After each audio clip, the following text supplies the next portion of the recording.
just joining us, we're back to the conversation between us girls, and we're talking about depression. So, Steve, 1 in 3 women in Maputo, in the study we're talking about, has depression. Yes. Like, that means if there's a third person in this room right now, one of us would have depression. And I'm not talking about just feeling sad. It's major depression, which needs medication. So a lot of people confuse, there are 2 types of depression. There's situational depression and there's clinical depression. Situational depression happens when like a major event happens. So divorce, someone dies, okay. Or even moving country or moving home. It's just a really stressful event that can get you to feel sad. That happens all the time with everyone. But so do you just sort of feel your way out of it? The situation changes and you're okay and you can move on. You can move through it. Yeah. Right. But you need some sort of therapy. Talk therapy works a lot. Okay. A lot of people think talk therapy is just talking, but it's doing work as well. Right. You're going through your emotions, figuring out what exactly is causing this? What in my history has led me to this point? Okay. Why did I react like that? Why am I saying these words? So when you talk it out, you're also healing. So not just talking to anyone, you need to talk to a professional. Okay. So it is necessary to get help even when it's just a situation. So like when someone dies, you go through grieving, right. And you do need grief counseling. Some people never get better. So let's not undermine situational depression. It happens. But clinical depression now is where the actual chemical changes in the body. Okay. You have neurotransmitters being released by the brain, which actually cause physical changes in your body. So when you can't get out of bed, it's not that you're just being lazy or you can't deal with the day or you're stressed. You can't get out of bed. Right. Yeah, it's a real chemical process. We just can't see it. And that's why depression and mental health is such a difficult topic, difficult subject for people because it's invisible. Right. Yeah. And doesn't it tend to go hand in hand sort of sometimes with anxiety as well? Yes. So depression and anxiety are the major 2 mood disorders. Right. When you think of mental health, you think of the man on the street. Yeah, you do. You think of the guy who's barely dressed, talking to himself, is not bathed, and yes. So people always have that idea of, I'm not like him. He needs to go to annex, or those people.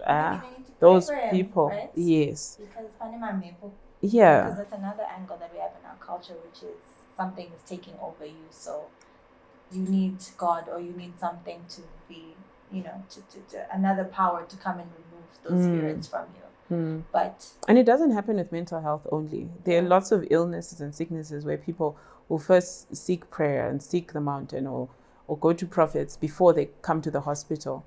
And in these public health, the public hospitals, the big ones, that's where people say, we tried everything. Now let's go and get medical help. So now with depression and mental illness, it's even worse. Because this person is either hidden at home or they've been sent kumusha or they just don't want to deal with them. They think he's just stubborn. It's a problem person, a problem child, the black sheep kind of thing. And there's a lot of shame around this. Yeah. And I noticed that with a friend of mine, we weren't close, but we were good. The type of person you meet and you always have, DMC. And she came to one of these, group talks about depression that another friend of mine was organizing because we live in Zimbabwe. There are so many stresses. Yes. And a lot of people are not talking about what they're going through. And during that session, she spoke about her journey with depression, and she'd seen therapists and she'd been on medication. And in a way, she was very well versed with her experience. But the next time I saw her online, I saw her picture, and people were posting about her funeral and that, she had died. And it really hit me hard because I was like, but I saw this person, they were talking, they were very full of life, very engaging, very intelligent, and they seemed so self-aware. Of their problem. And nobody was talking about the fact that, this was probably a suicide. It was just mentioned that she's gone. There was no explanation as to how. One day she was there, the next she wasn't. And I remember I locked myself in my room for a few hours and I just cried because I just felt so impotent, Like what could I have done? We were in this group about depression. We had a counselor, we had a therapist. There were steps. People were talking about things, but what else, could have been done for this individual? And she also talked about anxiety and just how she wanted to be normal for other people. And so certain social situations made her feel anxious because she knew she couldn't perform, at work. And it was a lot. Yeah. I'm really sorry about that. I think the way I look at it is depression it's a spectrum of illness. And you'll be sad, depressed, then maybe you lose all your functions, you can't do anything, and then it's suicide. Suicide is when you succumb to depression. It's not an act that you suddenly do because you thought of an idea of how to get rid of this feeling. So she succumbed to depression. When someone is fighting any other illness, HIV or cancer, and they die, we'll be like, no, we tried everything and she died, but you let go of it. But somehow with suicide and depression, it's like we should have fixed it. We should have done something. Why didn't we see the signs? Why didn't we do something more? Absolutely. She died. She died of depression. And once we see how serious that this depression is, we can make steps and do more for those people who are going through it, even before it becomes so far gone. Yeah, I mean, even now it's still hard for me to accept, I know. And when they die, there's so many questions to ask. But then when they survive, it's even worse. What kind of relationship do you have with this person again? Like, we were together. What happened? What's wrong? And she can't answer it because she's not herself. She's suffering from this disease. She needs treatment. She needs therapy and medication.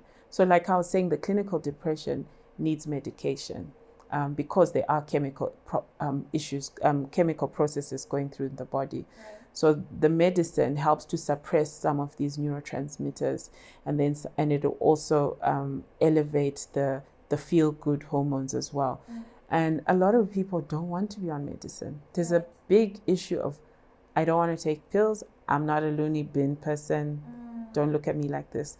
So but that shame factor once again. Right? It's the shame and the lack of awareness and just not knowing enough about this. Because a lot of families, if someone says I'm on antidepressants, they're like, why? Why? Are you There's a real insensitivity as well to this type of disease. Yeah. And this kind of issue. People laugh. Yeah. Like, you can't work? What's wrong? Is it your marriage? Is it what? Maybe you just need time off. Yeah. So we always try and give it some sort of practical, like, let's try and do something. But in reality, it needs medication. And it's not like you'll be on the medication forever. So with psychotherapy, how they usually get started is you start with talking to a counselor or a psychiatrist, but they usually put you on medicine so that you can start reasoning. Because when you're in that frame of mind and you can't really think, your perception is completely, you feel unwanted, you feel like no one understands, and you feel like the world would be a better place if you were not in it. So when someone reaches the point of suicide, they actually feel like their act is selfless. They want to release the burden from everyone. They're tired of feeling so sad. They're tired of always being that person who has been dragging everyone down. And to them, this is the best idea ever. They really feel like it's gonna help. So don't try and reason with the person who is saying, I want to kill myself. They need medication, first of all, so that they can start thinking and reasoning. You need to remember the truths, that you are loved, that you are wanted, that you can contribute to society, that you do have a purpose. And if you're spiritual, to allow you to pray. So we can do things for them, although it's not the normal things of snap out of it, just get up and eat, jog. Although those things will help in the long run, but really this is a serious illness that needs serious intervention. Okay, so you're saying that there is a way, there is a light at the end of the tunnel, and that there are treatments accessible to people. I know there's the friendship bench as well. Yes. So the friendship bench is great. This is relatively very innovative. It's a bench. I know that doesn't sound very innovative, but it was created in Zimbabwe and is now being rolled out all over the world. It's a primary care facility intervention used in clinics where there's a bench, and it's a specific bench. When you feel sad and you want to talk to someone, you sit on it, and then a therapist joins you there and talks. So it's anonymous. You don't have to say who you are. You don't have to tell anyone where you're going. You don't have to sign anything. You just go and you talk. So that helps the conversation. And then the therapist or the clinician can then link you to other care methods, depending on if you need more. But it's cheap and it's very effective. So in Zimbabwe, that's one thing you can use. We do also have psychiatrists and psychologists and counselors who are everywhere that you can go to if you need help. And don't be afraid to pick up the phone and say, I need help, and you'll be connected to those facilities. Thank you so much, Dr. C. It was so good to be here. Thank you. Guys, thank you so much for joining in on the conversation. It's obviously a huge topic, and there's so many facets to it. And we're just trying to create that conversation and that, knowledge around it, so we can really open up and get into the nitty-gritties of some of the things that affect us. So please, after watching this episode, join us on our social media. We've got @Tando Channel on Twitter and Facebook. That's capital T and capital C. I'm Tendai, and with Dr. Stee, please make sure you join her on YouTube. She's got a great show called It's Tea Time, which you need to tune into. And just keep talking to us, and we'll see you next week.